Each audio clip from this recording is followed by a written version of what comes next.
So a lot of people had questions about how I got the answers to 19 to 22 from section 6.2. So I wanted to make a little video here to show you guys my thought process in going through this problem. So the first thing to notice is that questions 19 and 20 and 21 and 22 go together. So in 19 and 20, we're focusing on the b. And we're talking about the b that's here in this exponential function, f of x equals a b to the x. So before we actually even try to answer the questions, let's remember a couple facts from class. So first off, we talked about that if you have b greater than 1, your graph is an increasing exponential graph that roughly looks like that. And if b is between 0 and 1, you have a decreasing exponential graph that looks like that. So what that tells us right off the bat is that graphs D, graphs E, and graphs F are all graphs where b is greater than 1. Because as I move from left to right, these graphs are all increasing. Right? So I'm moving from left to right. If you think of a little person walking on the graph, as they walk up, right? As they walk from left to right, they're going uphill. They're going up. And the graphs A, B, and C, these are all graphs where b is between 0 and 1. So they are all decreasing graphs, right? Again, if you are a person and you're walking on the graph from left to right, you are going down. So all of these graphs are decreasing. So that gives us a head start on trying to answer questions 19 and 20. 19 is asking for the largest value of b. So it has to come from one of these three graphs because over here, b is bigger than 1.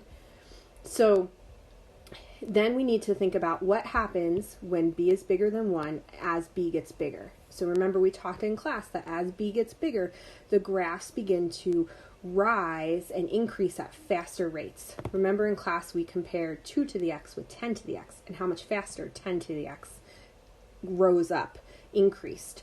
So if we look at our graphs, our choices are D, E, and F. D is the graph that is going up the fastest. So the graph that has the largest value for b will be D. On the flip side, if we talk about which graph has the smallest value for b, so the thing to remember is in the decreasing graphs, remember the smaller the value of b, the faster the graph is decreasing.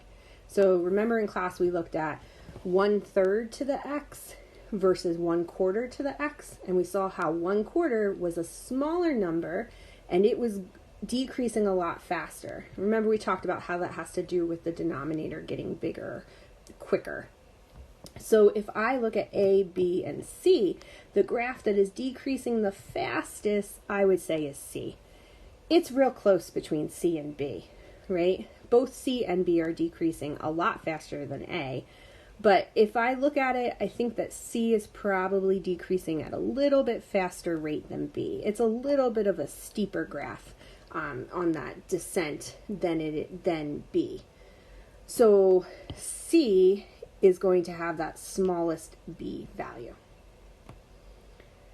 So now we can turn our attention to what is the largest value for A and which graph has the smallest value for A. So before we do that, I want us to focus back over here on this equation. So remember when we were graphing, we talked about that if we were to plug in 0 for x, so f of 0 would be a b to the 0 power. And remember that b to the 0 power is 1, so it would be a times 1, so that would be a. So when we plug in 0 for x, we actually get out those a values. Well, plugging in 0 for x equates, when we're looking at a graph, to looking at the place where x equals, oops, I hit the eraser instead of the pointer. Looking at the place where x equals 0, which is the y-axis. So it's this axis here. So if I look at the places that these graphs cross the y-axis, it's there, there, there, and up here. And now I just want to pick the biggest one. So obviously, remember, as we go on our axes, right, the numbers go from 0 down here and they keep getting bigger. So this point up here, that's going to be the biggest A, and this point down here is the smallest A,